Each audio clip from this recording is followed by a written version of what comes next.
प्रिय विद्यार्थियों नमस्कार।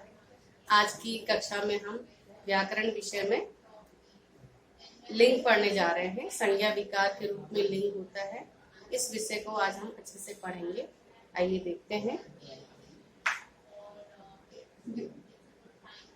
संज्ञा विकार के रूप में लिंग को माना जाता है। लिंग का अर्थ सबसे पहले हम पढ़ते हैं। लिंग का अर्थ होता है चिन्ह। व्याकरण में इसे स्त्री पुरुष के भाव का भेदक माना जाता है, यानी कि जिस शब्द के द्वारा स्त्री और पुरुष में क्या अंतर है, ये हमें लिंग के से पता चलता है। तो सबसे पहले इसका अर्थ का ध्यान रखेंगे। इसका मतलब चिन्ह होता है, और जो कि स्त्री पुरुष के भाव के भेद, यानी स्त्री है या पुरुष है, जो बताता है। फिर इसकी परिभाषा के रूप में हम देखते हैं कि संज्ञा की जिस रूप से उसके पुरुष जाति या स्त्री जाति के होने का पता चले, उसे हम लिंग कहते हैं। यानी कि संज्ञा का कोई भी रूप हो, उसके पुरुष जाति, यानी कि उस रूप से हमें ये पता चले कि पुरुष जाति का है या स्त्री जाति का है, जिस रूप से हमें पता चलता है उसे हम लिंग कहते हैं। जैसे यहाँ ग्रंथ है, ग्रंथ पुल्लिंग होता है। पुस्तक स्त्रीलिंग हो गया, गाय स्त्रीलिंग है, अध्यापक पुल्लिंग है, आदि। तो इस तरह से इससे हमें पता चल रहा है कि ये पुल्लिंग है और ये स्त्रीलिंग है। यानी कि संज्ञा की जिस रूप से उसके पुरुष या स्त्री जाति होने का बोध हो, उसे हम लिंग कहते हैं। अब इसके भेद के रूप में हम देखते हैं पुल्लिंग और स्त्रीलिंग। हिंदी में दो ही भेद माना जाता है, पुल्लिंग और स्त्रीलिंग। सबसे पहले हम पुल्लिंग देखते हैं। पुरुष जाति का बोध कराने वाले शब्दों को पुल्लिंग कहते हैं। यानी संज्ञा के जिस रूप से या जिन शब्दों के द्वारा हमें ये पता चले कि इससे पुरुष जाति का बोध हो रहा है, तो ऐसे शब्द पुल्लिंग कहलाते हैं। जैसे यहाँ पे लड़का, शेर, छाता, नाला आदि। तो ये सारे शब्द वो है जिससे हमें पुरुष जाति का बोध होता है। ऐसे ही वे संज्ञा के रूप जिससे हमें स्त्री जाति का बोध होता हो, ऐसे शब्द स्त्रीलिंग कहलाते हैं। जैसे लकड़ी, नदी, चांदी, नौकरानी, गाय, शेरनी आदि। यानी कि यहाँ आपको दिख रहा है कि जिससे हमें पता चल रहा है कि स्त्री जाति का बोध कराने वाले शब्द को हम स्त्रीलिंग शब्द कहते हैं।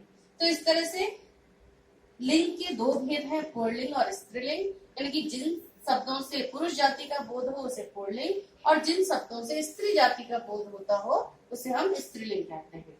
अब यहाँ पर जो है आप हमेशा देखते हैं कि सजीव वस्तुओं को तो हम पहचान लेते हैं कि पुल्लिंग है या स्त्रीलिंग है, तो लेकिन निर्जीव वस्तुओं को उसकी व्यवहार और परंपरा के अनुसार जो है हम मानते हैं कि पुल्लिंग है या स्त्रीलिंग है।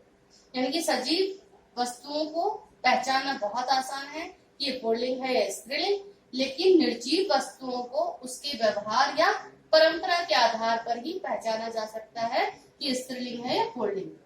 अब यहाँ पर हम कुछ ऐसे शब्दों को बता रहे हैं, उदाहरण देखिए, कि जो सदा स्त्रीलिंग शब्द होते हैं और जो सदा पुल्लिंग शब्द होते हैं। जैसे यहाँ पर देख रहे हैं कि मक्खी है, मछली है, चील, कोयल, भेड़, लोमड़ी, टोली, भीड़, कक्षा, परिषद, समिति आदि। अब ये सब क्या है? सदा स्त्रीलिंग शब्द है। अब यहाँ पे सदा पुल्लिंग कुछ शब्द हैं, जैसे कौवा है, खरगोश, कीड़ा, खटमल, बाज, चीता, दल, समाज, वर्ग, समूह, संघ, कुटुंब आदि। अब ये सारे ऐसे शब्द हैं जो सदा पुल्लिंग के रूप में माने जाते हैं। अब आप देखते हैं कि कई बार ऐसे शब्द होते हैं जो बड़े भारी और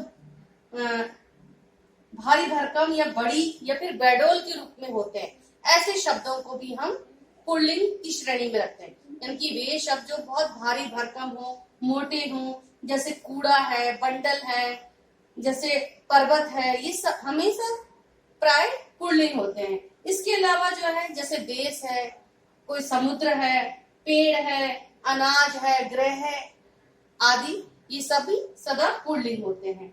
ऐसे ही जिन शब्दों के अंत में अक, त्व, ना, य, आपा, आ, आवा आदि होते हैं और ये हमेशा प्राय पुल्लिंग होते हैं।